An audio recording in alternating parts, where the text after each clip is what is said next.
moving on, we are now on the part of structural requirements. So when we talk of structural requirements, ano yung mga physical na materials, facilities that are needed sa broiler housing. Okay, so hindi lang siya limited to broiler housing. It will also, meaning to say, you will also be encountering structural requirements as this in the topic na layer housing. So let's start with the roofing. The roof of the broiler house should be made of corrugated GI sheets or durable roofing materials. So when we talk of GI, that means galvanized iron. So that is your hierro or galba. So that should be corrugated GI sheets. Kung walang corrugated GI sheets, you can use any durable roofing materials. So make sure that it's climate resilient. And the next, we have at least 1 meter roof overhang shall be provided to ensure shade and to protect the birds from the rain. So ang tinatawag na overhang dito ay ito. So it should be at least 1 meter. It should not be shorter than 1 meter. Kasi ito, siya yung nagpo-provide ng shade. So hindi naman kayo nakapag-encounter ng roof na hanggang dito lang sakto. No? So that provides shade and protects the birds or the broilers from rain as well. Next, roof structure shall be designed to carry additional dead loads such as suspended feeders. So may mga type of feeders kasi na ganito yung itsura, nakakonect siya doon sa roofing.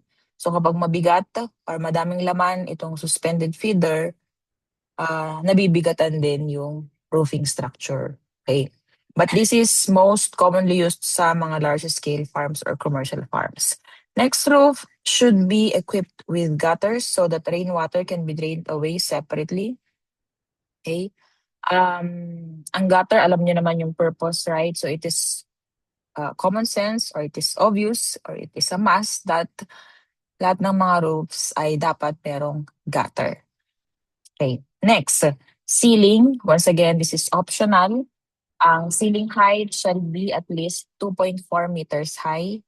So yan yung taas niya simula sa flooring. Okay? That should be the height of the ceiling. At least, ibig sabihin, hindi dapat siya mas bababa than 2.4 meters.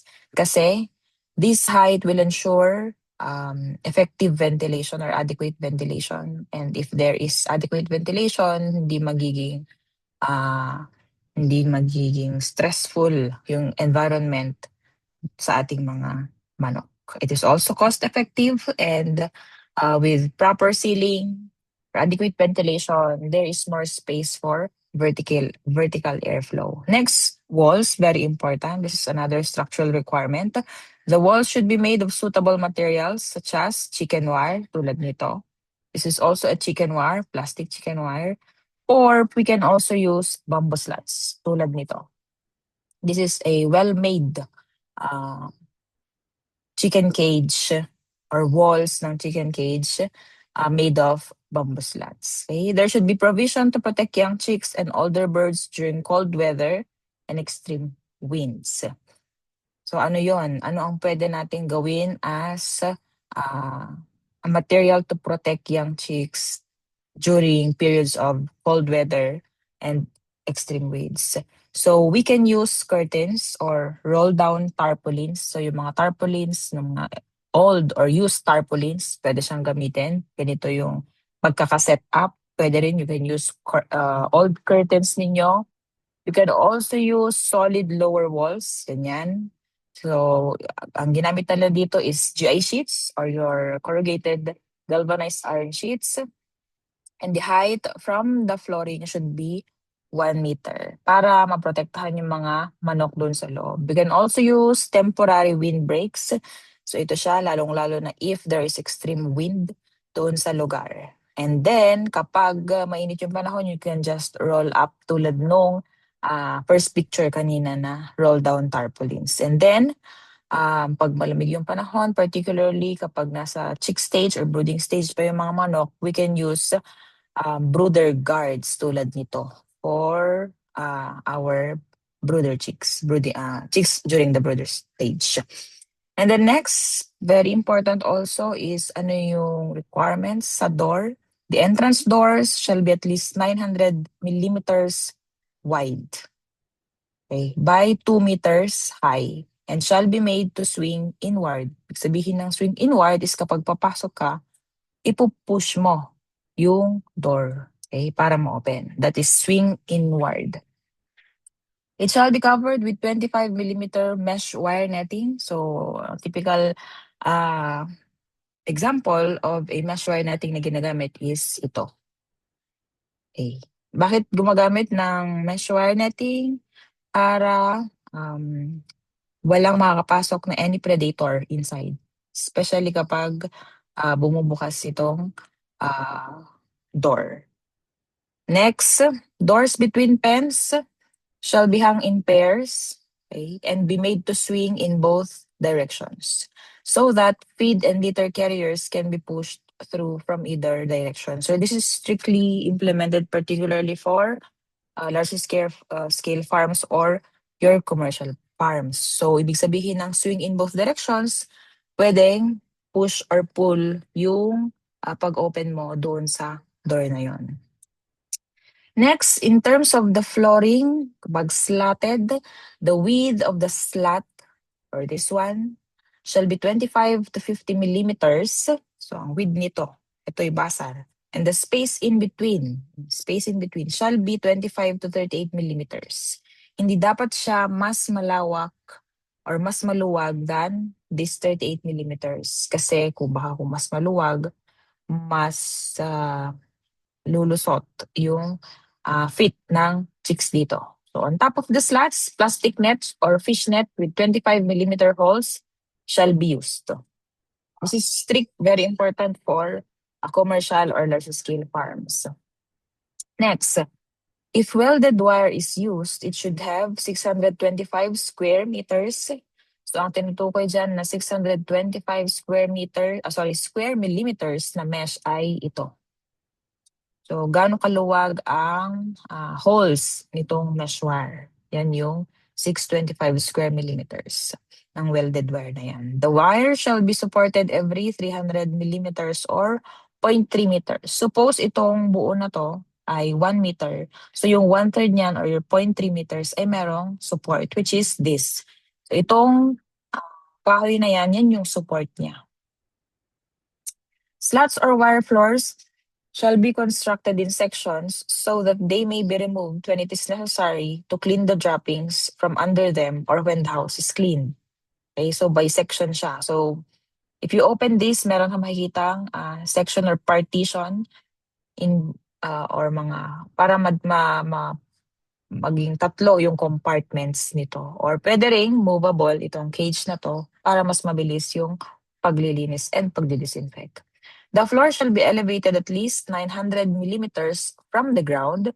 Ibig sabihin, so from the ground, from the flooring dyan, ang distance from the flooring or from the ground hanggang dito sa flooring ng cage na yan is at least 900 millimeters.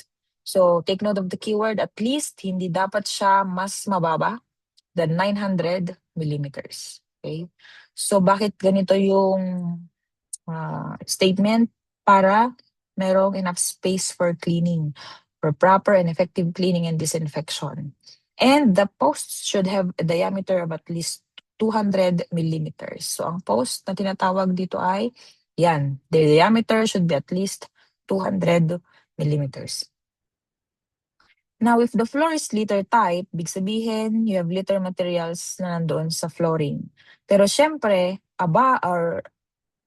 ang pinagpatungan mo ng litter material is concrete or cemented floor. So the litter material shall be at least 50 to 100 millimeters deep over the cemented floor. Meaning to say, ang kapal dapat ng litter material na ilalagay mo dito sa flooring or cemented floor is 50 to 100 millimeters. Around the cemented floor, there should be a solid wall with a height of 600 millimeters. Solid wall, tutukoy dyan, ito. So, hindi natin masyadong makikita pero merong solid wall around para hindi lalabas. Okay? Kung hukay-hukayin man ng mga manok yung litter material, hindi diretsong mailalagay sa labas yung litter material. Also, these are pictures of litter type flooring. So ito ay hindi man siya cemented floor, pero since small scale for backyard purposes lang naman siya, gumamit sila ng cages, slatted cages, and then yung doon sa bamboo slats na flooring, pinatungan ng old sacks. And then sa above the old sacks or on the old sacks, on top of the old sacks, naglagay sila ng litter material. So very important that the litter material shall be light in weight, magaan, have a medium particle size, highly absorbent. Ibig sabihin ng highly absorbent is um, it provides warmth um, doon sa flooring. Inaabsorb niya yung anumang moisture na galing sa dumi ng manok. So it dries rapidly, very important na it dries rapidly kasi wet litter increases sa yung ammonia doon sa housing. Okay? And then, soft and compressible para comfortable yung ating mga manok. There should also be low thermal conductivity and syempre inexpensive kasi marami kang kakailanganin na litter material to be spread doon sa flooring. Okay. Next, floor support shall be designed to carry concentrated loads such as the maximum total weight of the birds. Of course, that is common sense. Floor support.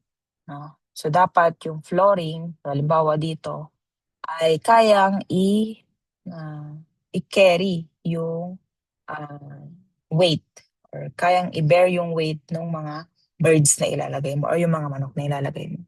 And then we now proceed to functional requirements. Okay, so your functional requirements include the following. First, it is housing size. So ito ay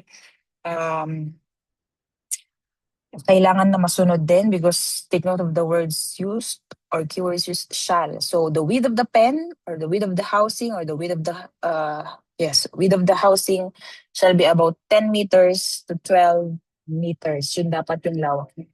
The length of the house shall depend on the terrain of the land. Siyempre, kung rectangular or sloping yung land, then it will follow yung house na i-build mo. And on the length of the automatic feeding equipment kung meron ka.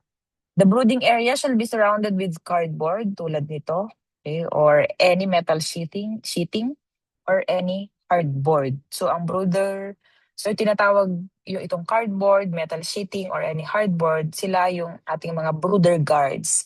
So yung brooder guards ay tumutulong na makonsentrate yung init na nandito. Next, for the artificial light, during the first 48 hours, the chicks shall receive a total of 23 hours of light at 35 watt per square meter of illumination. So take note of the duration and ano yung wattage kada square meter. Okay. This amount should be supplied by approximately 3.5 watts of light bulb for each 0.37 square meter of floor space, when the bulb is approximately 2.4 above the floor and under a good clean reflector. So meaning to say, importante ang wattage ng light bulb na gagamitin because that affects yung performance ng ating mga manok. Especially kung incandescent bulb ang gagamitin. Okay. Next, importante din yung height ng light bulb. Kasi kung masyadong mataas ang light bulb, big sabihin, hindi masyadong nainitan or hindi masyadong nakaka-receive ng warmth yung ating mga manok. Pero kung masyadong mababa naman, so halimbawa, masyadong malapit sa mga manok, hindi masyadong mainit din naman para sa kanila yung doon sa cage. After the first 48 hours, the intensity of light shall be reduced. So we reduce the intensity of light kasi nakaka-adapt na yung mga manok doon sa new environment nila. At floor level, it should be about 10 watts per square meter and provide approximately 1 watt of bulb at 2.4 meters above the floor. So take note, 2.4 meters pa rin above the floor ang height ng light bulb kung saan mo siya i-install. So kada housing or kada cage. Next, the height of hover type brooder, ito, shall be adjustable. So, kailangang adjustable ito para halimbawa kapag naiinitan yung mga manok, edi pwede mo siyang itaas. So kung nalalamigan yung mga manok, pwede mo siyang ibaba. Hovers shall be maintained at a minimum clearance of 120 millimeters above the back of the birds. Next, thermometers shall be placed in strategic locations inside the poultry house to monitor the temperature. Kasi very important yung temperature. Kung mainitan masyado yung mga manok, then that is very stressful to them. Similarly, kung masyadong nalalamigan, yung mga manok, also a form of stress to them. So temperature in the poultry house shall not be permitted to become higher than the outside temperature during summertime. So yun, dapat daw temperature sa loob ng poultry house ay hindi mas mainit or mas mataas kaysa sa surrounding environment.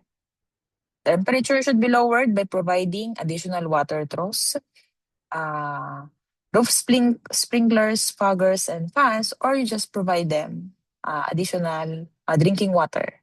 Okay? Ngayon, sinasabi dito, we use thermometers to monitor the temperature. Pero, we can also use their behavior as an indication kung sila ay naiinitan or nalalamigan. And we know that when chicks or chickens feel cold, nilalapitan nila yung source of heat, correct? And kapag naiinitan naman sila, nilalayuan nila yung source of heat. So we, instead of using thermometer, we use yung kanilang behavior. And this is the recommended brooding temperature for our chicks, particularly for broiler chicks.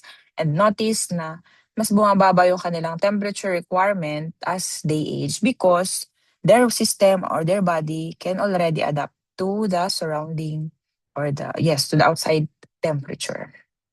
So ito yung minimension ko kanina that we can use their behavior as a basis or as a determining factor whether they feel cold or masyadong mainit ba or just right lang yung temperature. Next, we have aisles and walkways. Very important din. So itong daanan kasi that shall be at least 1 meter wide para makadaan ng maayos properly yung worker, yung farm worker. Makadaan to feed the chickens and to collect yung mga eggs kung layer yon. Next, for feeders naman or equipment and facilities, we have feeders. Each feeding trough should have a guard or lip about 10 millimeters to 20 millimeters to prevent the feed from being scratched out or bit out onto the floor. It should be provided with wire bars or grills to prevent scratching and billing. And ito yung tinatawag niyang lip guard. Yan. So, dapat merong lip guard na nandito. So, hindi dapat siya flat. So, kung flat kasi, so halimbawa, para siyang plato, then, mabilis lang matapon or ma-waste yung feeds na ibibigay mo. So, ito yung tinutukoy niya na lip guard. Next, round feeders, meron pa siyang sinabi, it should be provided with wire bars or grills to prevent scratching. So notice ito yung mga grills or wire bars niya para maiwasan yung scratching na pwedeng cause ng feed wastage. Next, round feeders should be provided with adjustable slats to control feed flow. So nilalagay yung feeds dito sa loob. Okay, and then kusang lumalabas yung feeds once naubos yung laman dito sa surroundings. Edges of feeder pan should be rolled for safety. Okay. As the flock grows, feeders shall be raised to maintain the feed level at the same height as the back of the chickens. Ibig sabihin, hindi dapat sila sobrang nakayuko para makuha yung feeds na nandito. Hindi rin dapat sila sobrang nag-stretch ng neck para ma-reach out yung feeds, especially if the feeder is hanging. So dapat ang level ng feeder na bibigay mo or ilalagay mo doon sa cage or doon sa housing should be at the same height as the back of the chickens or as the shoulder of the chickens. And ito yung specifications as to feeder length, kung yan ay linear feeder o diretsong feeder or round feeder ang gagamitin. As to waterers, for every 100 chicks, 2 fount-type chick waters shall be provided for the first 2 weeks. So hindi enough ang isa lang kasi madami sila. Waterers shall be placed outside the edge of the hover, and after 2 days, the founts shall be placed on stands about 25 millimeters high. So take note, very important yung height, gaano ka kalawak or gaano ka distant yung isang feeder or isang water from another water. Each water shall hold approximately 3.6 liters of water or isang galon yon. Okay? And then, water length requirement. So kung merong feeder requirement, meron din tayong water length requirement. So to facilitate cleaning, the shape and size of the waterer should be semicircular, so mas mabilis siyang hugasan, and fairly wide and supported by an adjustable bracket to permit easier adjustment. Pwedeng meron siyang removable stopper at the drainage end to allow easier cleaning. And another important thing is waterers should be spaced uniformly throughout the house. Okay, ibig sabihin ay hindi sa iisang pwesto lang siya nakalagay. So kung marami kang waterers, hindi sa iisang corner lang ilalagay. Because there should be no bird moving or going over 3 meters para lang mag-drink ng water. So ang max daw na space between waterers or distance between waterers ay 3 meters. So pag over 3 meters na daw, masyadong malayo na para sa manok na abutin yung waterers na yon. Next, for the lighting, artificial lighting with an intensity of 200 lux. When we talk of lux, we are referring to the brightness of light, no? So, shall always be available for use during the night or darkened periods of the day. So, meron dapat pa rin siyang light provided during the night. All electrical design and installation shall conform to the Philippine Electrical Code para maiwasan yung hazards. And then, ito yung guide natin for the lighting requirements. We have here how bright is the light provided doon para sa ating mga manok. And ito yung wattage naman for in the case of incandescent lamp per square meter. And this is the wattage in the case of fluorescent lamp, kung fluorescent lamp ang gagamitin per square meter. Okay, so that ends our discussion for the housing, particularly for broiler production.